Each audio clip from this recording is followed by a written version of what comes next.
Vous êtes forain depuis quelle génération? Du côté de ma mère, c'était des forains, à la base, il y a très très longtemps, hein, avant les guerres, allemands.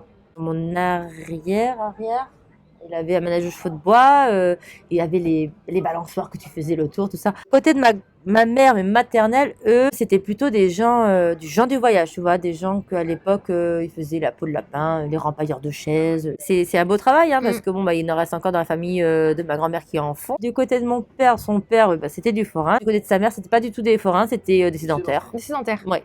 T'as une idée de chalet que t'aimerais avoir? Un truc que t'as pas encore fait et que t'aimerais tester? J'aurais voulu avoir un chalet de décoration de Noël, mais de vaisselle de Noël. Ok. Les assiettes, les tasses, les plats, j'aurais adoré. Je te demandais quel était ton rêve et tu me disais c'est d'avoir un grand château. Ah, alors oui. Alors mon rêve, comme tout plein de millions de personnes dans le monde entier, Oui. c'est gagner un euro million, c'est d'avoir un grand château avec un grand domaine et d'avoir plein d'orphelins dedans. Mais les orphelins, c'est mes enfants, hein, je les adopte tous. D'accord. T'adoptes tout plein Mais d'enfants. Mais par contre, des petits. J'aurais plein de nounous avec moi parce Oui, que j'aurais pas assez de mains, mais Ouais. j'adore les enfants. T'as travaillé non-stop pendant 40 jours à peu près? 44 jours. 44 je crois, jours sans c'est ça. prendre aucun jour de repos? Non, mais on est tous pareils. Un forain ne prend pas de jour de repos. Bien sûr qu'il y en a qui sont beaucoup plus organisés que moi. Mais l'année prochaine, j'espère d'être mieux organisée, d'avoir une équipe qu'on ferait un jour sur deux. Pour être forain, faut être très courageux et il faut pas penser à ses heures de travail. T'as pas non plus d'emploi du temps. Peut-être qu'il y en a qui en ont, peut-être, hein, mais chez nous, on n'en a pas.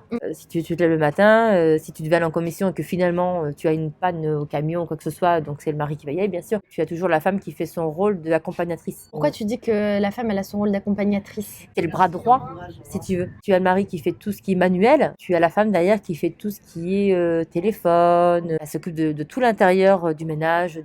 Alors c'est toujours macho, hein, on va dire le ménage, mais on préfère faire notre ménage qu'aller monter sous moins 10 degrés parce que non, on n'a pas envie d'avoir froid, quoi. La femme est plus protégée, quoi. Le mari, attention, si la femme passe et qu'il y en a un qui vient l'emporter, il y a le mec derrière. Oh, tu t'approches pas, tu t'en vas tout de suite. Il y a toujours plus ou moins le respect quand même. Une femme, elle va pas jouer des points. Alors bien sûr qu'il y en a qui vont jouer des points des femmes, hein, bien sûr. S'il y a un homme avec cette femme-là, le mec, il va aller voir l'autre mec, il va dire je peux mettre mon camion là ou quoi que ce soit. D'accord. Maintenant, une femme divorcée, ça se change en dragon. C'est quoi le schéma de changement, là, la métamorphose de la femme Il divorcée? faut pas se laisser faire. Ouais. Si tu te laisses faire, tu es foutu. Qu'est-ce qui fait selon toi la beauté du métier de forain? C'est de voir les étoiles qui brillent dans les yeux des enfants. Quand tu fais faire le premier tour de manège à un enfant. Des fois, il y en a qui pleurent. Alors, il y en a qui s'éclatent de rire, mais qui rigolent et qui rigolent. Puis alors là, tu le regardes et puis tu rigoles avec. C'est tellement mignon d'avoir des petits-enfants qui rigolent. Ceux qui pleurent, on arrête le manège et puis encore un peu petit l'année prochaine. Ouais, du coup, on retentera. Ma mère, elle avait une pêche au canard en même temps que le manège. Ça doit faire 28 ans qu'on a les générations d'enfants qui viennent jouer à la pêche au canard. Qu'est-ce qu'on prend? Un Kinder aussi. Allez, c'est parti pour 2 Kinder.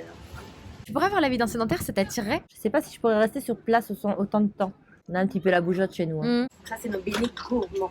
Au Nutella, four au Nutella, avec du Nutella par-dessus, avec des Kinder Bueno dessus. Voilà. Je sais pas comment vous allez manger ça, mais vous allez y arriver, je vous jure. Je pense que je pourrais rester à un endroit fixe, oui, mais chez mes parents, tu vois, dans le terrain familial. Ou peut-être si, avec Ben et puis des chiens. Oui, parce que là, tu vois, je commence à avoir mal à mes articulations. Hein. Tu vois, j'ai mal à mes genoux, tout ça, ouais. En fait, je rêverais d'un bain chaud.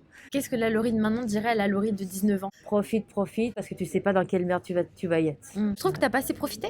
Ah si, j'ai profité jusqu'à mes 25 ans.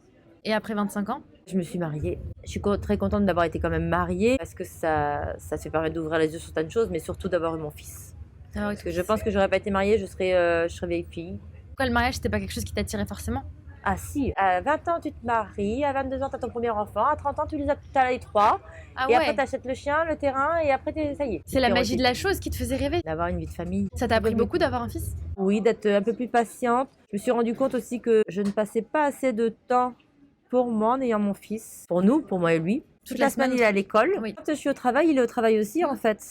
Il n'a pas de week-end. Là, j'ai fait une petite surprise, je vais l'emmener à Disney dans pas longtemps. Je vois ma tante, elle a emmené ses filles, ils ont été voir le château de Versailles, tout ça. J'adorerais aller visiter Versailles. Il a fait combien d'écoles, Ben? Une vingtaine d'écoles, je sais pas. Vingtaine d'écoles? Oh, ça me paraît fou. Nous, on changeait tous les lundis d'école. T'as pas le temps de t'habituer au prénom des enfants, ils étaient déjà partis. Et vous arriviez à vous faire des amis? Oui.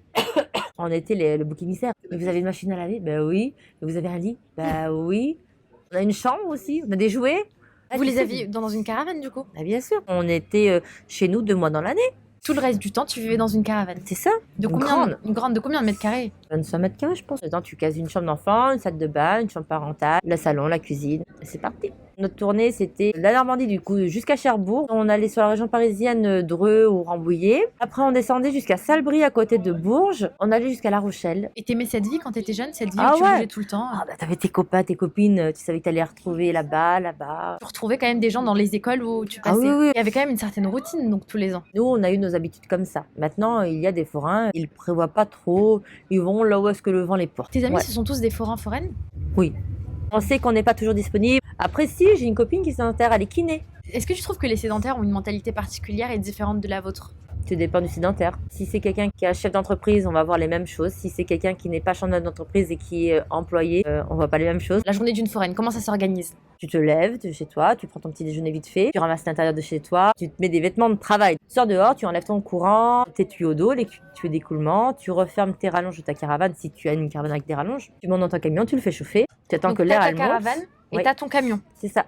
Deux choses différentes. Et donc ta Ouais. caravane, tu la mets derrière ton camion. Tu accroches, ouais. Tu accroches ta Tu caravane. l'accroches au camion et puis après tu vas faire ta route. Donc les routes ne sont pas sûres, hein. Tu peux avoir un accident, tu peux crever un pneu. Tu arrives dans ta ville, tu cherches un emplacement pour te mettre. Donc des fois c'est le casse-tête parce que là c'est l'emplacement de la caravane aux voisins. Tout ce que tu as ramassé le matin, tu le redéfais l'après-midi. Tu commences à monter ton manège et puis après c'est parti quoi. C'est Mais ça parti. c'est peut-être le plus dur parce que tu sais que la route n'est pas sûre. Il y a toujours quelqu'un qui peut te faire un face-à-face ou quelqu'un qui peut avoir un accident devant toi. Donc à chaque fois que tu prends la route, c'est un stress.